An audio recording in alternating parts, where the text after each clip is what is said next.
I'm such an adversarial person. Independent media is so adversarial. You're adversarial. Jimmy Dore is adversarial. Do Dissidents is adversarial. Harlan's Media is adversarial. INN is adversarial. Revolutionary Blackout is adversarial. And you want to know something else? I'm going to have somebody join me who's also adversarial. Sir, you are out of order. Jose Vega, what are you doing here? I'm here to be adversarial. Well, yeah. And you know what? A good friend of yours, a buddy, a pal, who is a former representative, because he didn't understand that the more he gave a middle finger to his voting base, the less people were going to turn out. Jamal Bowman. Yeah. Yes. Yeah. Your buddy, your pal.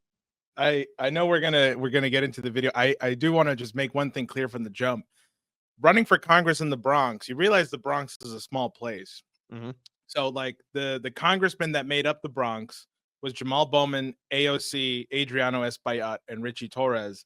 And I was invited to an iftar event last week, actually. The Yemeni community here in the Bronx, some of them are really supportive of me. And they brought elected officials. And you know who was there? Jamal Bowman. Oh, your buddy. How was he? What happened? Did he look at you and did he say, "It's you"? No, actually, I'm realizing that maybe he hasn't put 2 and 2 together, that I'm the guy who, because it was like we looked at each other and I looked at him and I was like, "What are you doing here?" He's like, "What are you doing here, man? This the first time I'm seeing you here. I'm here all the time. What's up?" And like, he was just buddy with me. No, and really? I guess he only knows me as like Jose Vega, the guy who ran against Richie Torres, and not as Jose Vega, the guy who like put him in his place on the Ukraine war, which I know we'll get into. Yeah, so of course. I invited him to come here. So I'm in my office right now. I said, you should come here and we should do a podcast where we just like talk through. You know what? Better yet, Jose, I will be more than happy to moderate a debate between you two. Yeah. No, I think that would be great. If you here's the thing. If there's a way I could reach out to him, I'll be more than happy to have a debate here with you and him. It'll be a special Hard Lens Media live stream. You guys back and forth, and I'll be more than happy to be a moderator. I'm pretty sure we'll all have some laughs and jokes. But if he is listening, why don't you send him this video too? I'll be clipping it. I'll be more than happy to send it to him, and we could progress forward from there. Yeah, sure, absolutely. I have a way of contacting him now. So okay, I really do. Because we were both I went up to him at like towards the end of the event, and like I went up to him and I said, "Look, it's no big secret that I'm one of the people who disagree with you the most." And he like did a sly smile, like he almost recognized me. And I said, "But you're advocating for a science center in the Bronx. So am I.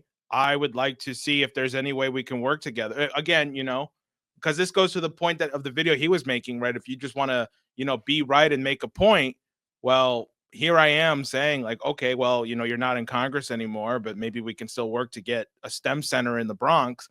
I still haven't heard back. I mean, I've been texting this guy like every day, like, "Hey man, like you said you're going to send me something, like, where is it?"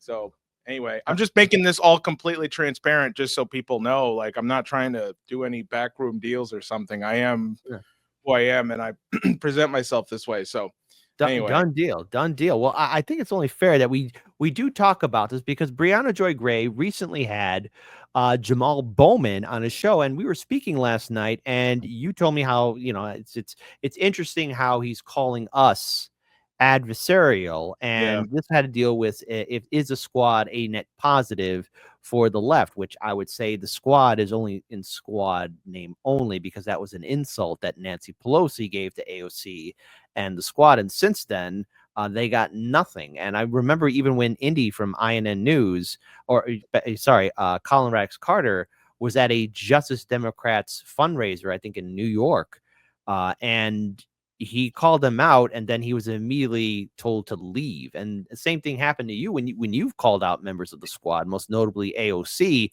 And it's that they can't take any form of criticism whatsoever. And Jamal just pretty much spills out his entire opinion about force the vote, Jimmy Dore, and everything else in between. So I think it's only fair that we do bring this video up here for everyone to see. And AOC was actually at this event too. She came in late, and she spoke for like 4 or 5 minutes, and then she just left. And she knows that I was there because we locked eyes, and there were moments where she was only like a few feet away from me. And it's one of these instances where like I was invited to this event. It's not like I was crashing the event.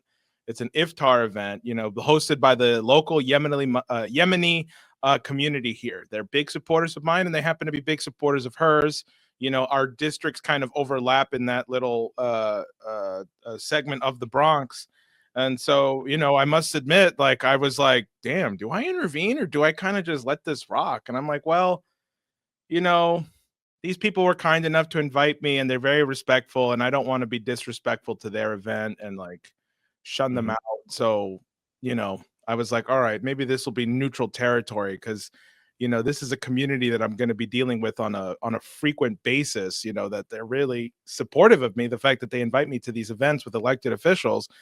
And so is AOC. So like, I kind of feel like I'm in a bind a little bit. This isn't like a town hall. This is just her coming to speak about the importance of Ramadan and stuff. And I'm like, well, that's not really worth, interrupting her. But, I would like to know what people think on that. Cause I am really honestly like, cause I'm doing this again. I'm running for Congress again. Right. And like, now that I know what I'm doing a little bit better than I did before, I'm going to be seeing her a lot more. That doesn't mean I'm going to like tone it down. No, in fact, I put out a video yesterday where I was just like blaming her for what's going on with Mahmoud Khalil for not speaking out when they had the power to do so. And Well, now she that didn't sign it. Her name's not on the signature. Due Dissidents tweeted out the 14 Democrats that did sign for him not to be deported. Her name's not there, and neither is Ro Khanna. Yeah. So, like, right, exactly. So, obviously I'm going to keep the pressure on her and keep calling her out. But, there may be cases where like we have like hybrid, not hybrid, because I would never probably do I would do a town hall with her. She recently said that she wanted to do town halls with people. If she actually wanted to sit down and like do a public talk with me, fine, I would do it. I don't know. It's a weird. Anyway, I'm sorry. I don't mean to take away from the whole No, what we're no, about no, to no, do. no, no, no. I think this is a great update because look, first of all, you running again for Congress is fantastic. You're running as an independent, I assume, correct? Of course. All right, there we go. Although there is something like I am considering going to the Republican club and telling them straight not to run somebody because they're not going to win. Like this district is like hard blue and only an independent can win. So I was mulling over like, should I just go into the Republican club in the Bronx and be like, look, you're not going to win. The last time you ran a Republican, well, he was a Scientologist guy who like only like seriously, like his social media was just like pining over how he can't get a date. And he never did any serious canvassing or campaigning. He only rode the Republican ticket, and that's why he got like the 20% that he got. Right? Holy shit. Are you kidding me? No, they like clearly ran this guy just to spite me, So, and I actually ended up getting more votes than the conservative did.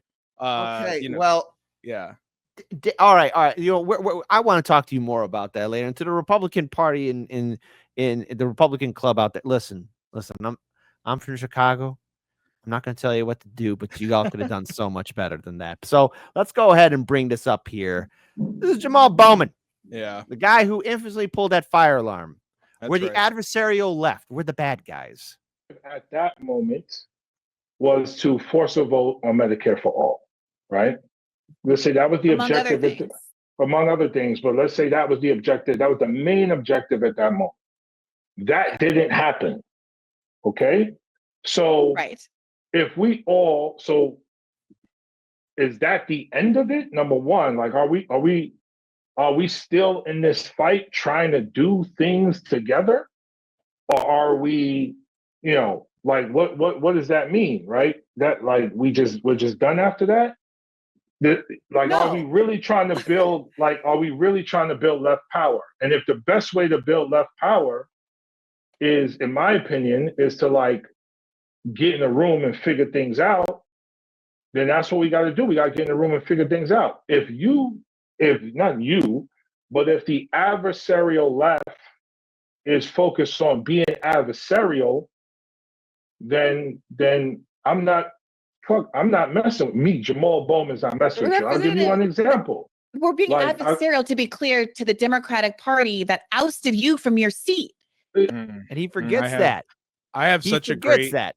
I have such a great response to this, Kit. Like, well, Go ahead. I know you're going to play a little bit more about what Yeah. he says, and like, here's the thing. Yeah. Here's the thing. I'm going to pause it when it gets to when he speaks a little bit after his interaction with you, and then I want you to add in your 2 cents, and then I want to play the video in which you do call him out. So I got that. So let's go ahead and push forward for that. But this is, again, he's blaming us for forced to vote.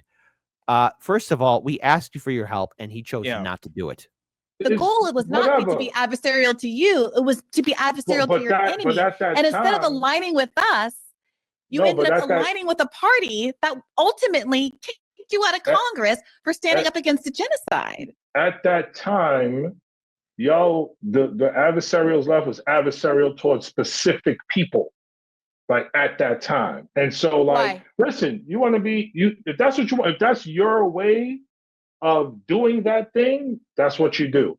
I'm just telling you how it's going to be received by someone like me. I can't speak for nobody else, but someone like me. Like, so you want to come, like someone came to one of my town halls to call me out about something, like Ukraine war or something, right? And he's like, he just starts yelling, whatever. And I'm like, yo, okay, give me a second. Let me finish here. Let's talk and let's build and let's get this thing figured out. But if we're just, I wonder what he's talking about. Like, see here, yeah, like, first of all, I went there. This was, mind you, this was what he's talking about was 3 weeks before I did the AOC intervention, right? The one that kind of really put me on the map. So I went there not to heckle him.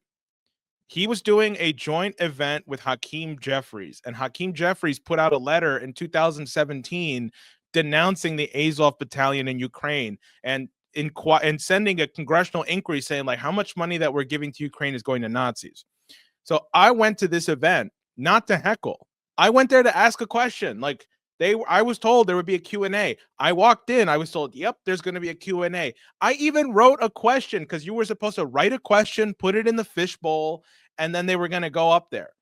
So I was like, all right, whatever. I guess this is the best I can do.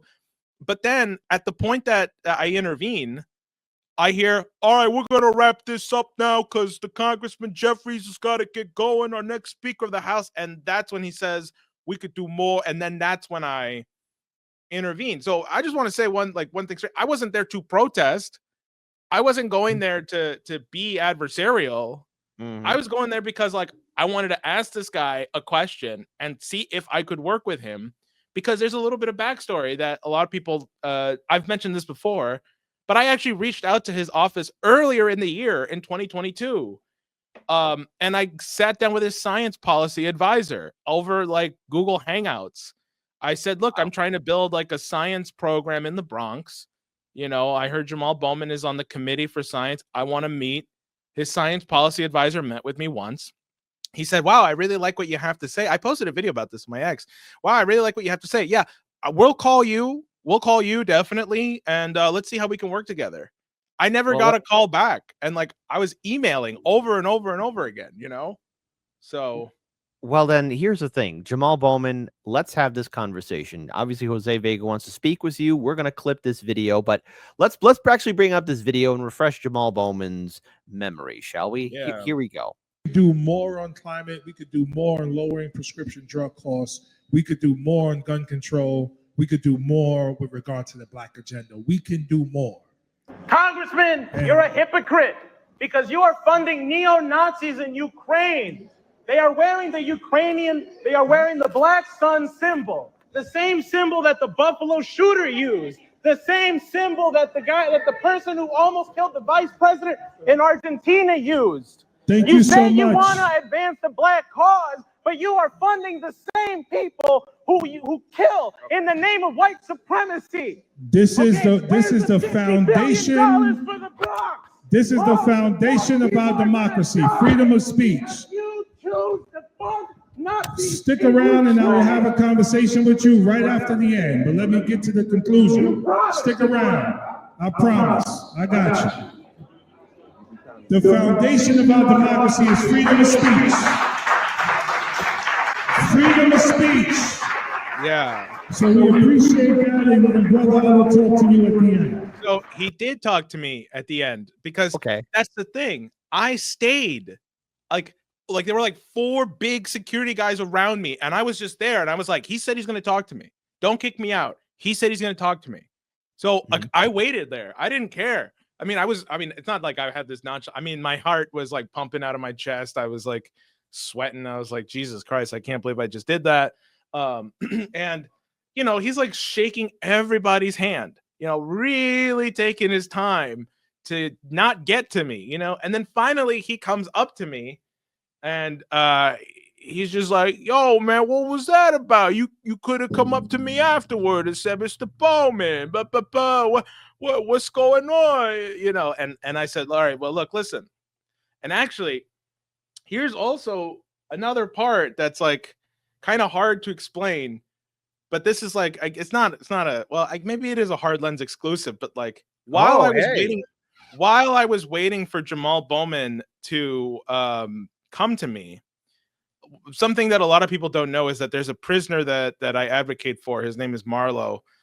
He's an upstate correctional facility, and it's really bad. You know, he shouldn't be in there. And like, this guy has just been gone through the ringer.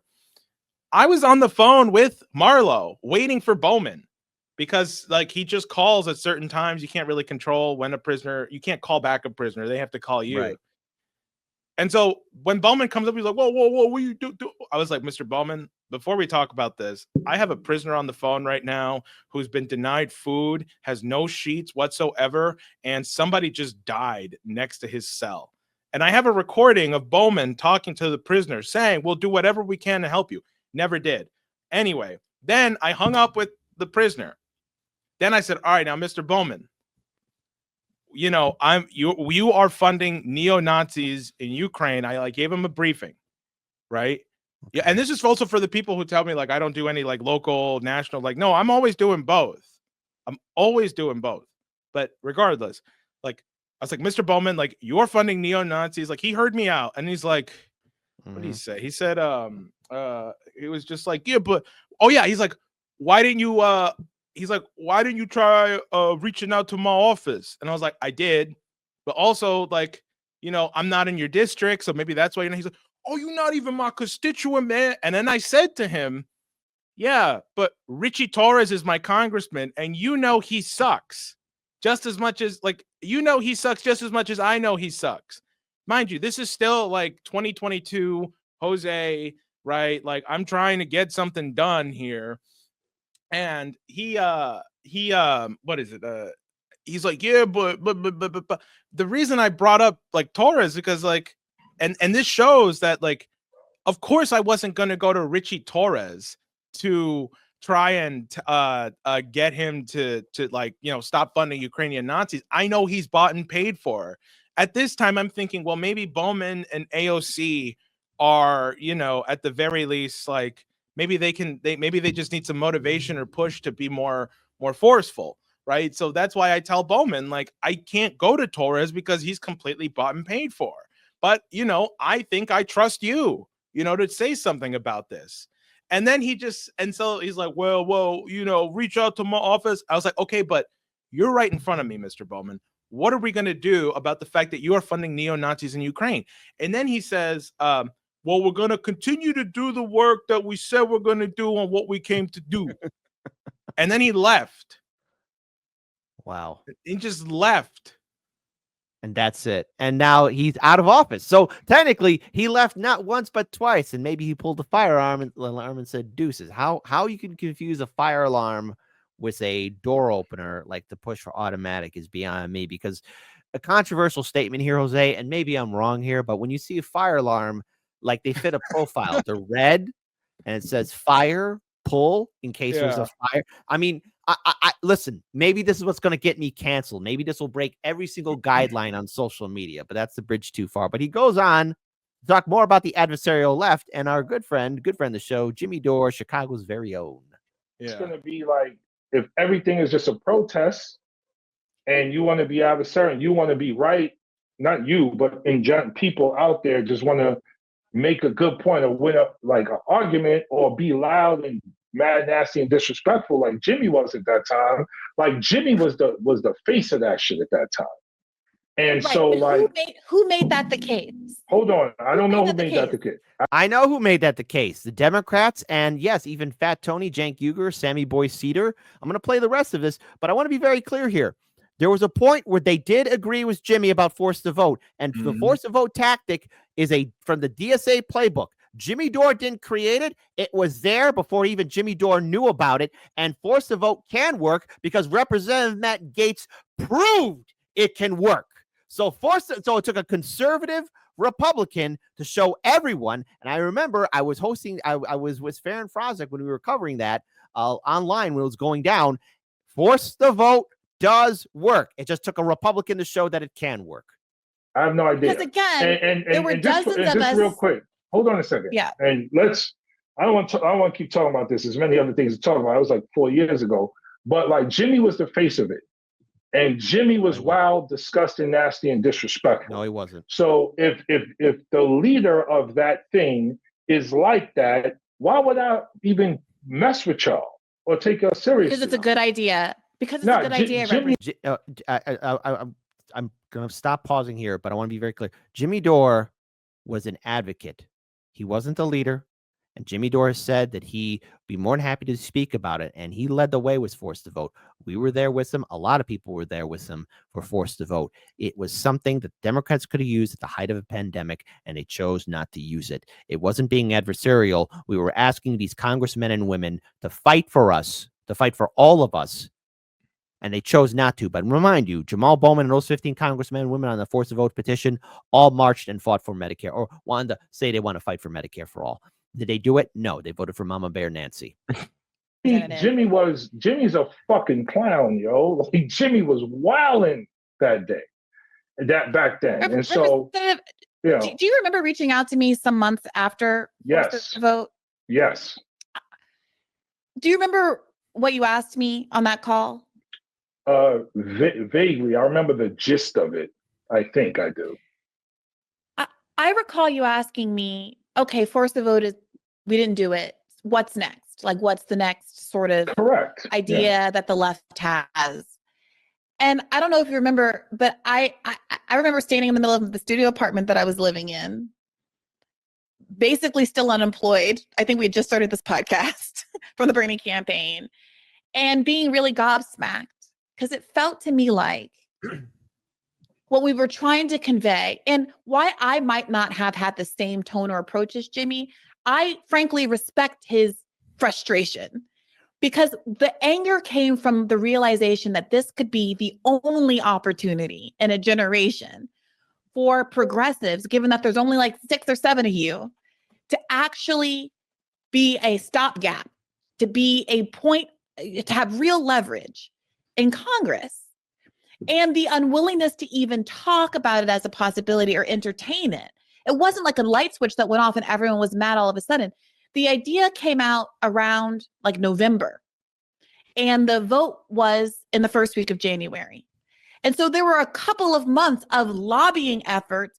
We did virtual town hall. Everything was virtual, obviously. I got you, man. Virtual town halls. I got you. That's we all had good. People on, parents who had lost their kids to suicide because they had lost their prescriptions and gone off their meds. Yes. We had people who were blind and differently abled in all sorts of ways coming out to talk about how important this issue was to them. And we couldn't even get, Cornel West again, Chris Hedges came on these shows, but we couldn't get any Congress members to show up on these shows and listen to us. Yeah. And so that's all to say. So why do you think that is though? So first of all, you mentioned the call. I reached out to you, right? And now, before we get to that call, because he wants to talk about it, Jose, I want to get your 2 cents because I know you want to say something. Go ahead, lay down the fire, man. Well, the thing is, like, see, AOC was doing stuff like independent media before she was elected, right? She was on Glenn Greenwald, crying out loud. She was on Jimmy's show. She was on a lot of people's shows. The thing that infuriates me about people like the squad is that if they had actually caused a ruckus, you see, there's something, and I see this. I see this, lately with talking with people who are the so-called establishment here in the Bronx. There's always a thing where they're like, oh, well, you don't want to rock the boat too much. You just want to rock the boat enough to where you can get what you actually want, and that's the problem, is that like they are trying to avoid tension within the party because they're afraid of the consequences, and they're afraid that they won't be as effective if they're on the on the fight against their own party as they would be if they go along to get along kind of thing. And then maybe at some point you get into some position, like for example, AOC was gunning to be the oversight chair committee. All right. Right. And now they put this guy who has like throat cancer, who's like 76, as a slap in the face to her. So the thing that infuriates me is that they had an opportunity to create that necessary tension in the United States, where they could have gone after their own party. They could have said, no, we're tired of this corporatism in our party. They could have been the force that they were supposed to. I mean, hell, I was a Bernie bro. It's not a secret, I mean, I supported Bernie Sanders too. A lot of us, I'm sure a lot of the people watching this, were big Bernie bros at some point. And if they had actually created that necessary tension, if they had actually worked with people like Bree, Jimmy Dore, and others, go on alternative media, and say like, look, like the mainstream media is not our friend. The only platform I have to really get out what I actually think and say is on your platforms. And of course, their social medias. The thing that I think infuriates a lot of people is that they had an ability to do that and to even possibly create some kind of new party, and they didn't. And that's why that's ultimately why like there was that flip. It wasn't a light switch. It certainly wasn't a light switch to me, because even after Force the Vote failed, I was still like, well, maybe like there might be something to AOC. There might be something to Bowman. I mean, for those of you who've been following me for a while, you'll remember when I first did my interviews, like with Due Dissidents back in 22 and RBN, I would say like, well, maybe AOC can be changed. Like people might remember that. And like, I remember getting a lot of like flack for it, like, no, and I was like, well, now I'm like, yeah, probably not. I mean, it's just like got long and gone at this point, So anyway, those are my thoughts. No. It's perfectly fine, because look, I just want to remind everyone, Force the Vote didn't fail. I would say it succeeded in an aspect where, all right, we know where our politicians will go, because they were given a second chance with the March for Medicare for All that came after Force the Vote. And even then it was dismissed. And I just want to pull this up here just to remind everybody, look, Jimmy might have been a loud voice, but there were other people who were also speaking about Force the Vote. And AOC and the squad, including Jamal Bowman at the time, you had this chance to do the right thing, and you didn't.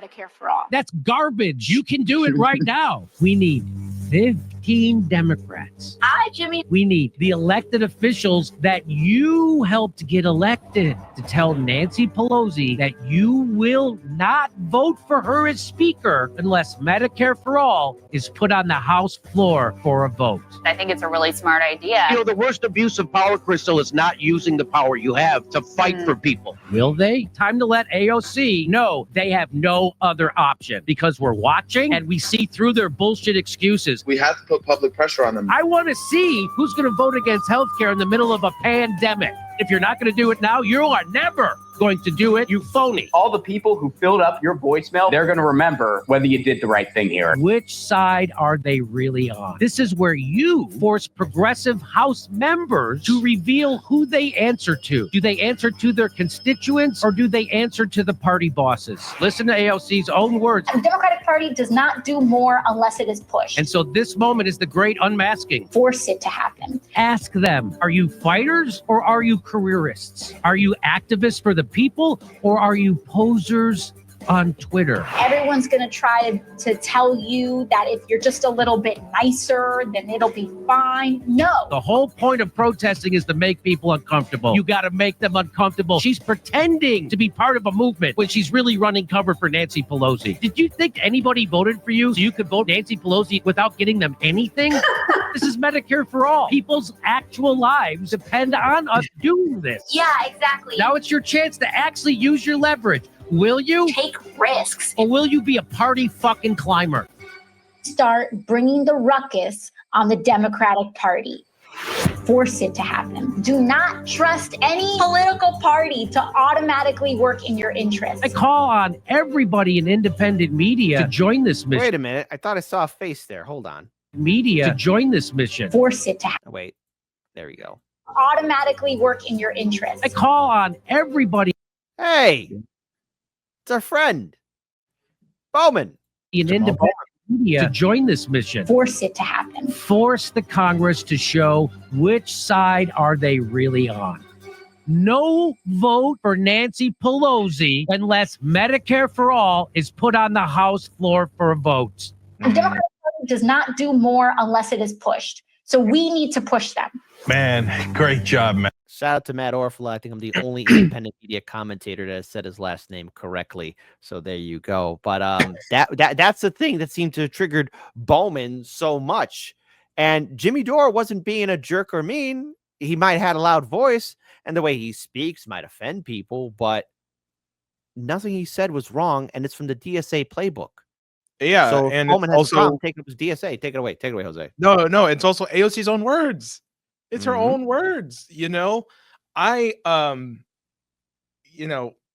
have to kind of understand that, like, when the forced to vote thing happened, like, of course, I'm sure it was bubbling that they were going to do this. Something happened internally, because that's how these things happen, right? Like, whenever you see some kind of news report or something happens, you only ever see the outside. We don't see the internal stuff.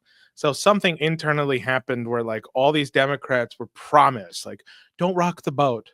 Don't rock the boat, and we'll get you what you want. You know, if you just vote Nancy Pelosi, we've heard you loud and clear. You know, like, something happened. It was either that, or it was like, you are all going to get primaried next election cycle if you even think about doing this. That's no matter what, they were stupid enough to fall for it.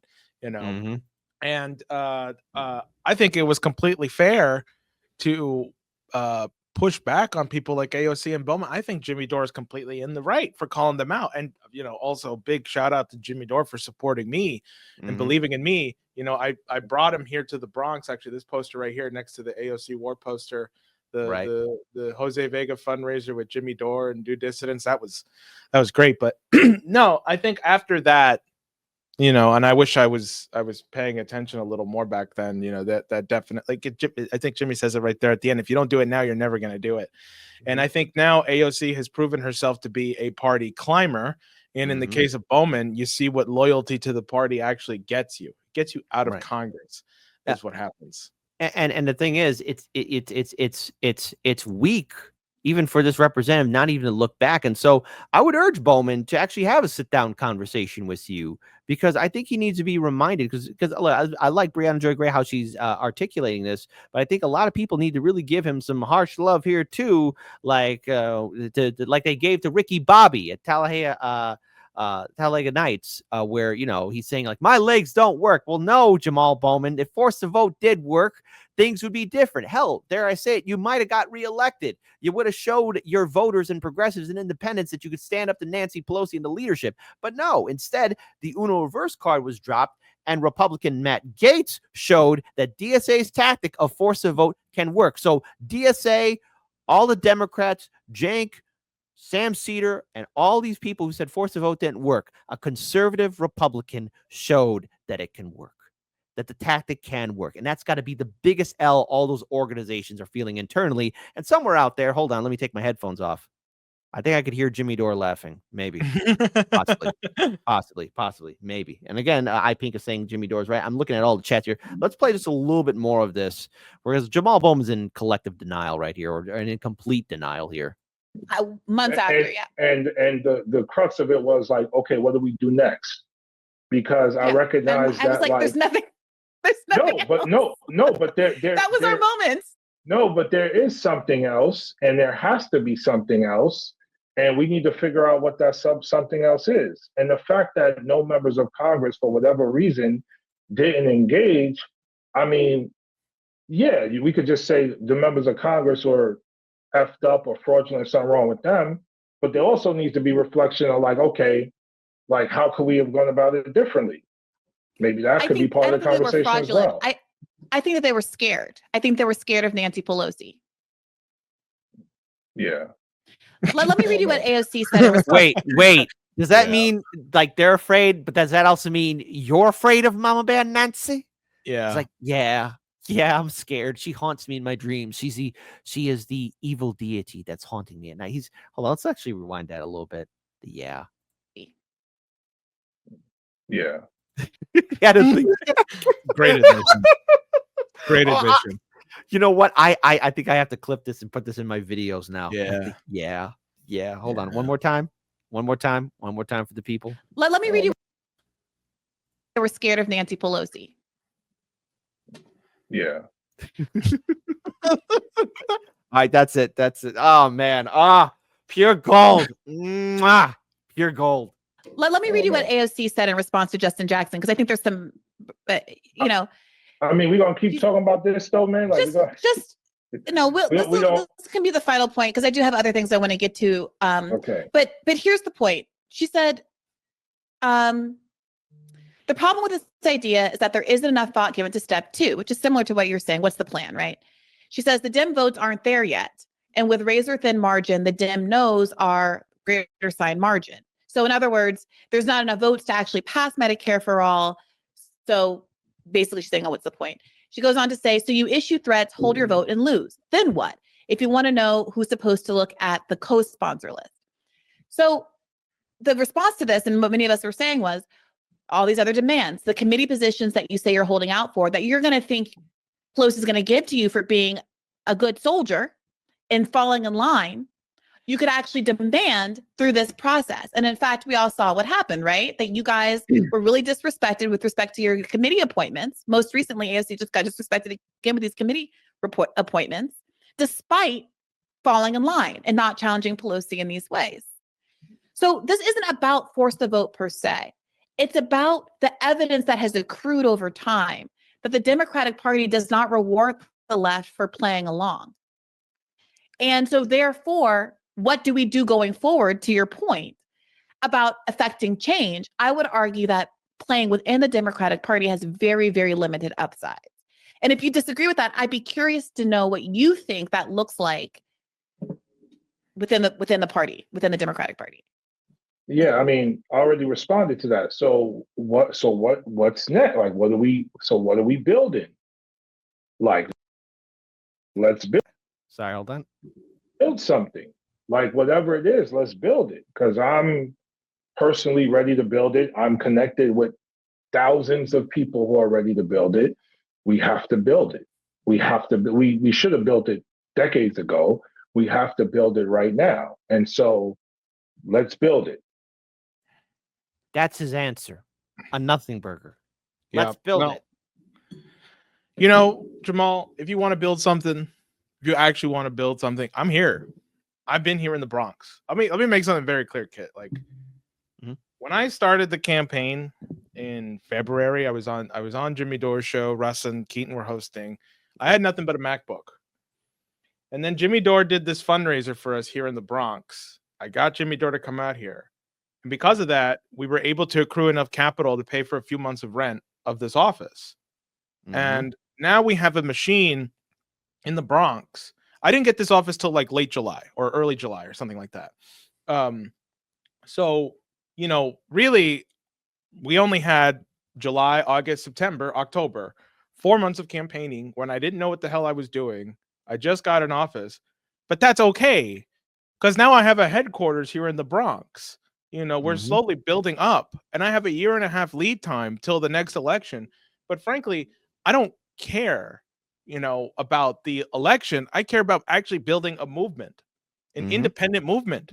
I care about getting people who want to tell the truth, not necessarily people who all agree with each other, but people who are tired of the two-party system, who want to do something that will work for them. And it really does begin here in the Bronx. It does start here in the Bronx. And there are a lot of people who are supporting me now, who come to the office on a regular basis. Like, all I would say is I would put this out to all of you. I'm not waiting for Bowman. I'm not waiting for AOC. I have an answer, which is it's right here in the Bronx. We have a headquarters. We are out canvassing. We are trying to prevent the building of casinos. We're trying to save a school here in the Bronx called All Hallows High School, which is being shut down for real estate purposes. We are in the middle of this fight right now. We are here in the ground, moving on a community level as well as on a national and federal level too. You know, we're trying to defend Mahmoud Khalil, who's like here in New York. You know, his hearing is downtown Manhattan. I think it's happening like 15 minutes ago or something. You know, we are not. We are trying to build an effective movement where people don't have to rely on an elected official to get something done. So Jamal Bowman can be like, well, let's build. I'm not waiting for you. I am not waiting for any of you. That's why I'm just doing this now. So if you want to help us too, by the way, votevega.nyc. Our website will be going through a major overhaul, but sign up and volunteer. I don't care where you are in the country. I've had people come from North Carolina, from Wisconsin, from Missouri, from Chicago, from Minnesota, and from California, Michigan, Florida, just to name a few places of people who've come around nationwide just to work on my campaign. Right. Come over. I will figure out how to get you housing. Like, let's do it. Let's just work and let's build something. So you know, and by the way, I just want to read this chat here too, because again, the chat is going. That's why I love my audience. My audience is brutal, and I love them for being brutal. Smarty says, "You think MTG, you know me, or Matt Gaetz would ever say what's next?" No, they take adversarial action against leadership, and yeah, they have.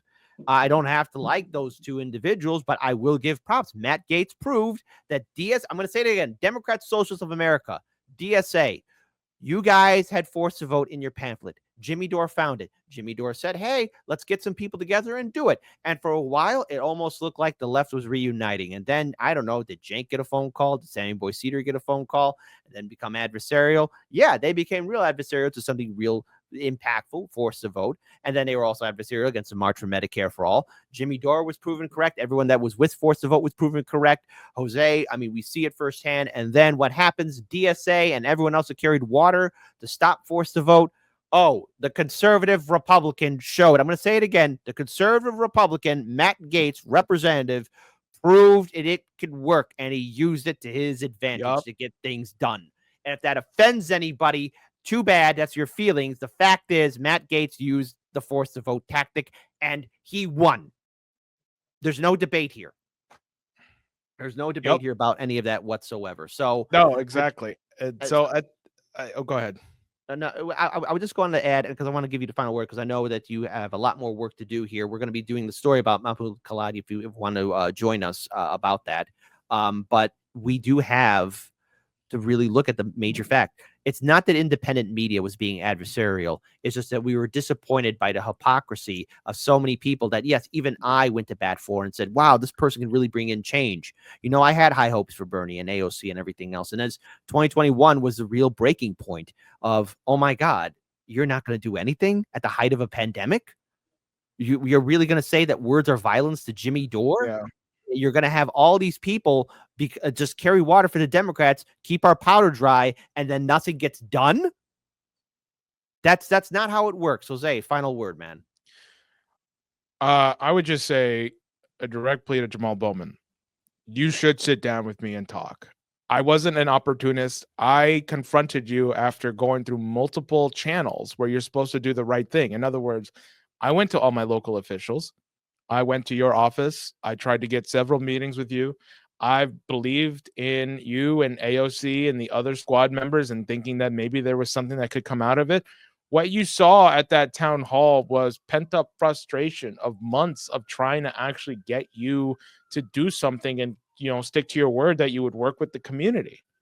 And it's not just true for you, it's true for AOC and others. And so I think, you know, you're due for a reckoning, but I want to sit down, talk with you so you can understand this frustration better, and then take you at your word that you actually want to work and build something different, because I'm with you.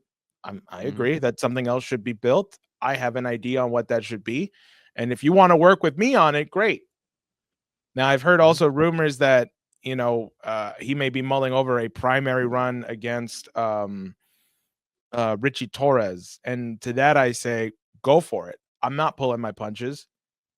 I'm going to be just as harsh on you as I was on him.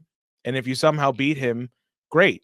I'm only going to work twice as hard to get this seat, because just because you may be slightly better than he is does not make you qualified to be a representative. It doesn't. So, you know, good luck, I guess. But I'm not. Now the time for independence is now, and the Bronx deserves somebody who understands why people are frustrated, not somebody who's going to kowtow to the Democratic Party even after they ousted him. So that's correct. That's a great note to end it on. With that being said, Jose, do you have time for one more segment? Would you like to join us, or do you have to head on out down the Fury Road, my friend? I know you took that. No, I'd love to, but yeah, sorry, I only have another 3 minutes, so I gotta. Well, then you gotta go. So listen, real quick, Jose. Again, I'll be tagging you and clipping this video. I'll be also tagging Jimmy Dore and Matt Orfala, and I will also be reaching out to Jamal Bowman in that tweet saying that you want to do a sit down. Let's try and if he wants to build something, fine. Let's build a bridge of communication. Hardlands Media has been critical, Jamal Bowman, of you and a whole bunch of other progressives, but consider this to be a peace offering for a sit down, an old school sit down. Let's make it happen. Let's let it happen live and direct. Jose Vega, thank you so much for your time. Any other words you want to tell people where to go? Are there any things you want to promote real quick before you head on out? Yeah, just look, follow me on social media at Hosby Trigger. I'm sorry, I should have probably had that in my name. JOSBTRIGGA. And I mean it though. I mean, if you really are somewhere in the New York area, or even if you're in Iceland, I don't care where you are, come to the Bronx. Like, really, come to the Bronx. We just did our first deployment of the season. We went out in front of Hostos Community College area on a Saturday. It was great. People were really excited to talk with us and see that there were people who were out, you know, we had signs and stuff. And now that it's like a little warmer up here, it's great. So if you want to be a part of that, you know, sign up on my website, votevega.nyc. Hit the volunteer button. I call everybody who supports, who donates, who wants to volunteer. And just come out and have fun. Come out and hang out with us at the office too. That's also fun. So yeah. All right. Thank you. Thank you very much, Jose. All the best to you, and keep on doing the great work, and keep on speaking truth to power, my friend. Thank you so much, Kit, and thanks for having me. No problem.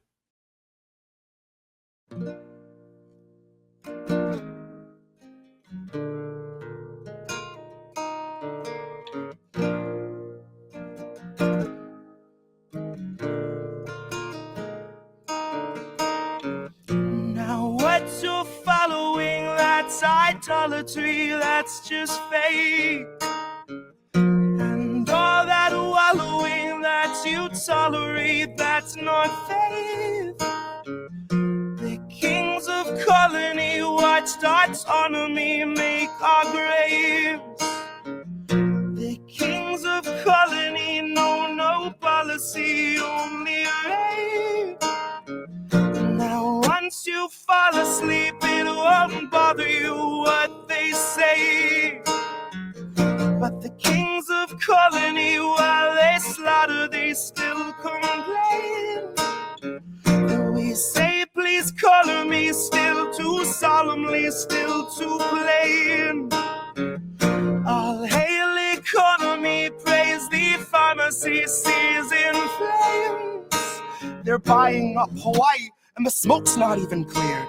Those vultures smelled the fire and an enterprise appeared. Investment opportunities were melted down, communities leave vacant space BlackRock has been lusting for years. The council meets in private and they don't discuss survivors. Concerns among construction groups are all Lahaina hears. They'll wander through your city with this mocking sword of pity next to Oprah and her camera crew who tore the Trail of Tears, where footage flows as freely as the stream of liquid steel and the pools of pure aluminum that trickle down your wheels. And Biden's here to say he knows exactly how it feels, cause he had a kitchen fire once and had to miss a meal.